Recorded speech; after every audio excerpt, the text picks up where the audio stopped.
This news is sponsored by Hira Banquet Hall, fully air conditioner at Sayyid Ali Chabutra near Shahghaus Hotel. Congress ख़त्म हो गई, कांग्रेस दफन हो गई, कांग्रेस आईसीयू में थी, कांग्रेस स्ट्रेचर पे है।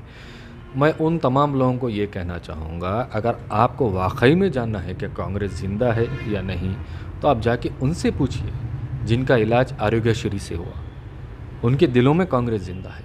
उनसे जाके जब हमारी आवाम जब मुतालबा करती है प्रकाश गौड़ साहब से, वो कहते हैं एक ज़माने में कई लोगों को जो है गांव दूर दूर जाके पानी भरना पड़ता था, कम से कम तुम्हारे घर पानी तो आ रहा है क्या? ये अस्सलाम वालेकुम नाजरीन, आप सबका इस्तकबाल है A18 तेलंगाना न्यूज़ पर।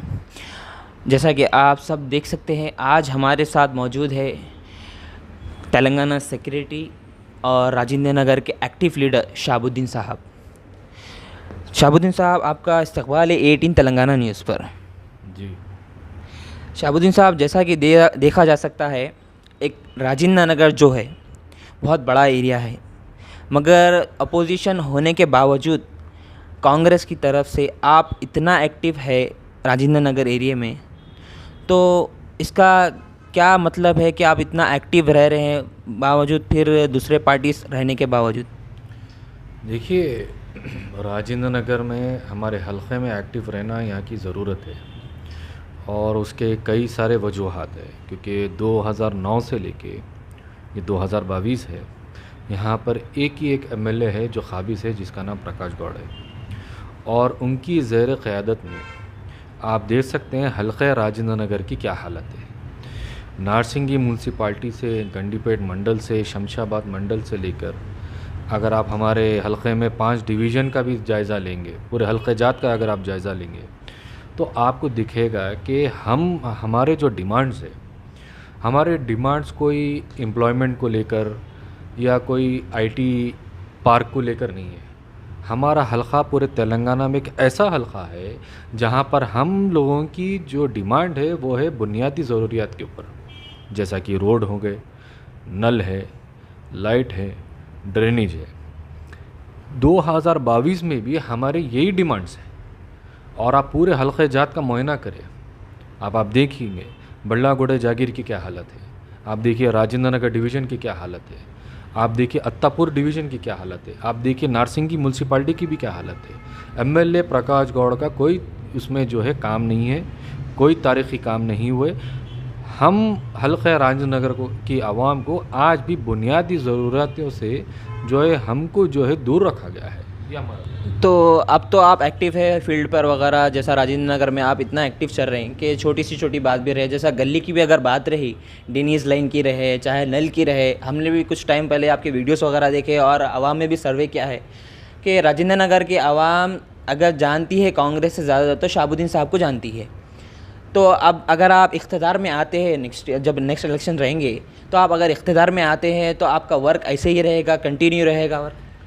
देखिए, कांग्रेस पार्टी जब इख्तिदार में आएंगी तो जाहिर सी बात है बहुत सारे काम हमको करने हैं, क्योंकि जितना भी काम राजनगर कांग्रेस जो राजनगर हलक़े में हुआ वो 2009 से लेकर 2014 के दरमियान ही हुआ। क्योंकि जब हमारे कांग्रेस पार्टी के यहाँ पर मेंबर ऑफ़ पार्लियामेंट थे जयपाल रेड्डी साहब, उनकी ज़ेर निगरानी में सेंटर से तक बजट दिलाया गया राजेंद्र नगर को तकरीबन 400 करोड़ की लागत से। तो यहाँ पर जितने भी तरक्याती काम हुए हैं, आप जाके आवाम से पूछिए, ये कांग्रेस के दौरे हुकूमत में ही हुए। और एक सबसे बड़ा जो हमारा मसला है कि प्रकाश गौड़ साहब जो हमारे एरिया के जो एमएलए है, उनका जो मुसलमान अक़लियती जो मोहल्ले से जो दूरी इख्तियार किए हुए हैं, उससे हमको तकलीफ़ है। और आप देख सकते हैं वहाँ के हालात क्या है। जलाल बाबा नगर हमारा अत्तापुर डिवीज़न में एक एरिया है, वहाँ पर रोड तक नहीं है, कई सालों से रोड नहीं है, वहाँ पर ड्रेनेज लाइन नहीं है, कई सालों से नहीं है। और आप शास्त्रीपुरम देखिए, सुलेमान नगर देखिए, और आप हमारा एक एरिया है, आप इंदिरा नगर से अगर वाकिफ़ है, इंदिरा नगर हसन नगर से, तो वहाँ पर भी बाबा नगर नाम का एरिया है।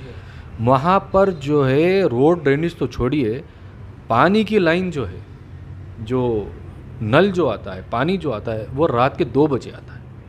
वहाँ की जितनी भी आवाम है रात में उठ के 2 बजे पानी भरती है उधर। तो उनसे जाके जब हमारी आवाम जब मुतालबा करती है प्रकाश गौड़ साहब से, वो कहते हैं एक ज़माने में कई लोगों को जो है गांव दूर दूर जाके पानी भरना पड़ता था, कम से कम तुम्हारे घर पानी तो आ रहा है। क्या ये हालत हमारी है? जीते थे, और जैसा कि अपने इटेला साहब भी जीते थे, इटेला राजेंद्र साहब जीते थे, टीआरएस से कन्वर्ट होकर बीजेपी में आए थे। तो उस टाइम एक लीडर साहब ने एक बात कही थी, हमने क्वेश्चन किया था कि कांग्रेस क्यों नहीं जीती, तो उन्होंने कहा था कि कांग्रेस ख़त्म हो चुकी, तेलंगाना से ख़त्म हो चुकी, सेंट्रल से तो हो चुकी है, अब तेलंगाना से भी ख़त्म होगी कांग्रेस। तो उनके नज़रिए से आपका अब क्या कहना है उनके लिए? देखिए, ये जो बातें जो आजकल मीडिया में चल रही है कि कांग्रेस ख़त्म हो गई, कांग्रेस दफन हो गई, कांग्रेस आईसीयू में थी, कांग्रेस स्ट्रेचर पे है, मैं उन तमाम लोगों को ये कहना चाहूँगा, अगर आपको वाकई में जानना है कि कांग्रेस ज़िंदा है या नहीं, तो आप जाके उनसे पूछिए जिनका इलाज आरोग्यश्री से हुआ, उनके दिलों में कांग्रेस ज़िंदा है। आप जाके उनसे पूछिए जो स्कॉलरशिप हासिल कर इंजीनियर बने, डॉक्टर बने, ग्रेजुएट बने, अब उनसे जाके पूछिए कांग्रेस ज़िंदा है या नहीं। और रही बात कांग्रेस ख़त्म होने की, कांग्रेस कभी ख़त्म नहीं हो सकती। कांग्रेस आवाम के दिलों में ज़िंदा है और कार्यकर्ताओं के दिलों में ज़िंदा है, और कांग्रेस पार्टी ख़त्म नहीं हो सकती। तो कुछ टाइम पहले तो कांग्रेस की बात तेलंगाना में आ रही नहीं थी, सिर्फ अपोजिशन में बीजेपी दिख रही थी, और टीआरएस बीजेपी का होगा बीच में, और कांग्रेस तो ख़त्म हो चुकी ये होगा। जब से रेवंत रेड्डी साहब आए इक़्तिदार में, जब से कांग्रेस पार्टी ऊपर आती हुई दिख रही है, तो आपका क्या कहना है, अगर इन फ्यूचर अगर कांग्रेस पार्टी तेलंगाना में आती है तो आप लोग क्या क्या आवाम को सहूलत देंगे फिर से, या क्या क्या कुछ काम करोगे आप? देखिए, वो तो हमारी मैनिफेस्टो कमेटी डिसाइड करेंगी कि हमारा आगे क्या होगा। मगर इसमें आपका क्या नज़रिया है? मेरा नज़रिया क्या है, देखिए, वाकई में रेवंत रेड्डी साहब पीसीसी सदर बनने के बाद कार्यकर्ताओं में एक जोश आया है, उसको हम जो है उसको आप इग्नोर नहीं कर सकते। जाहिर सी बात है, डायनामिक लीडर है रेवंत रेड्डी, और रेवंत रेड्डी की क़यादत में कांग्रेस पार्टी उठ रही है। मगर साथ में मैं ये भी कहना चाहूँगा कि सिर्फ अकेले किसी एक से नहीं होगा कुछ भी, तमाम लोगों को जो है साथ में जुड़ के काम करना होगा। जैसा कि हमारे सीनियर लीडर है, दूसरे कोमट रेड्डी, वेंकट रेड्डी साहब है, उत्तम कुमार रेड्डी साहब है, वंशीशन रेड्डी साहब है, जग्गा रेड्डी साहब है, ये तमाम लोगों का कोलैबोरेशन। ये पार्टी क्या है, पूरे स्टार कैंपेनर की पार्टी है, इसमें कई स्टार से, जाना रेड्डी साहब भी एक स्टार है, हर कोई एक अपनी जगह स्टार है। तो इन तमाम पर ये भी देखा जा रहा है कि जब से रेवंत रेड्डी साहब आए हैं कांग्रेस पार्टी में तेलंगाना में अलग अलग ग्रुप्स बन चुके हैं, बल्कि सुनने में भी आ रही है हमारे सोर्सेज से बात।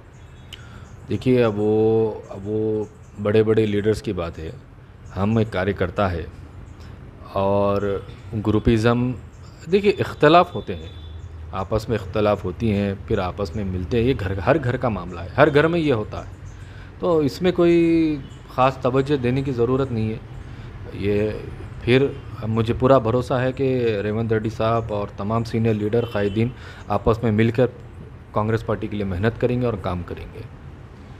तो जैसा कि आप हल्के राजेंद्र नगर में इतनी जस्तजू दिखा रहे हैं, मेहनत कर रहे हैं, आवाम की मदद कर रहे हैं, तो आवाम में एक और सवाल आ रहा है कि शहाबुद्दीन साहब नज़र तो आ रहे हैं राजेंद्र नगर में, पर शहाबुद्दीन साहब के साथ ये भी है कि नेक्स्ट एमएलए कौन होगा राजेंद्र नगर का, ये सवाल आवाम के दिलों में गूंज रहा है। नहीं, ये तो एक सवाल है ऐसा कि इसका जवाब मेरे पास भी नहीं है, पार्टी डिसाइड करेंगी कि कौन एमएलए कैंडिडेट होगा। हल्का राजेंद्र नगर से कई सीनियर लीडर मौजूद हैं और अच्छे लीडर्स मौजूद है। मैं ये कहना चाहूँगा कि बहुत ही अच्छे, काफ़ी जो है अच्छे लीडर्स मौजूद हैं। कांग्रेस पार्टी जिसे भी डिसाइड करेगी हम उनके साथ रहेंगे, हम उनका साथ देंगे, और हम इंशाअल्लाह ताला 2023 में कांग्रेस पार्टी को हल्का राजेंद्र नगर से जिता के ही रहेंगे। ये हमारा मिशन है, और इसी मिशन को जो है हम जहन में लेकर चल रहे हैं। अब एमएलए बनना करना कौन बनेगा, इसके ऊपर हमारी कोई जो है सोच नहीं है अभी। इसके ऊपर हम एज ए कार्यकर्ता, एज ए फुट सोल्जर, हम ग्राउंड में काम कर रहे हैं राजेंद्र नगर में, और हमारे काम की वजह से आप देख सकते हैं अपोजिशन में कितनी बौखलाहट है, आप देख सकते हैं कितनी परेशानी है। उनको अब तक क्या था, उनको कोई एक्सपोज करने वाला नहीं था। आज कांग्रेस पार्टी आवाम के दरमियान में आकर उनको एक्सपोज कर रही है, उस वजह से ये लोग परेशान हो रहे हैं। आप देख सकते हैं जहाँ पर भी हम आवाज़ उठा रहे हैं वहाँ का काम फ़ौरन हो रहा है। वो किस वजह से हो रहा है? हमारी नुमाइंदगी की वजह से नहीं हो रहा है, ये अपोजिशन का डर है, ये अपोजिशन का खौफ है। मैं आपके ज़रिए आवाम को बताना चाह रहा हूँ, जब एक अपोजिशन में रहकर आवाज़ उठाने के बाद किसी भी मोहल्ले में, किसी भी हलक़े में अगर काम हो रहा है तो आप सोचिए वो इक़्तिदार में आने के बाद कितना काम होगा। ये मॉडल हम पेश कर रहे हैं आवाम के बीच में। तो आवाम भरोसा कर सकती है कि जैसा कि कांग्रेस अगर इख्तियार में आएगी तो जो आज वो लोग परेशानियां झेल रहे हैं वो नहीं झेलेगी? नहीं, वो तो आप आवाम को आपसे और मेरे से अच्छा एक्सपीरियंस है कांग्रेस पार्टी का। कई बार कांग्रेस को जीता ही आवाम खुद चाह रही है कि कांग्रेस इक़्तिदार में आए। और आज देखिए, आज के हालात, मौजूदा हालात देखिए, आज का हालात ऐसे हो गए हैं कि ये पहली दफ़े हिस्ट्री में हुआ है कि बीजेपी भी आप कह सकते हैं कि स्ट्रॉन्ग है, टीआरएस भी अपनी जगह है, कांग्रेस भी अपनी जगह है। कभी भी ये हमारे तेलंगाना की तारीख़ में 3 पार्टी इतने तगड़े मैदान में नहीं उतरे। इस दफ़े तीनों पार्टी उतरने वाले और मुझे पूरा यकीन है। आप देखिए मेरी बात, 2023 के बाद भी मैं आपको, आप मेरा इंटरव्यू लीजिए, आप तस्लीम करेंगे कि शहाबुद्दीन साहब आपने जो कहा वो सही है। जिस तरफ माइनॉरिटी वोट जाएगा उस तरफ इक़्तिदार आएगी।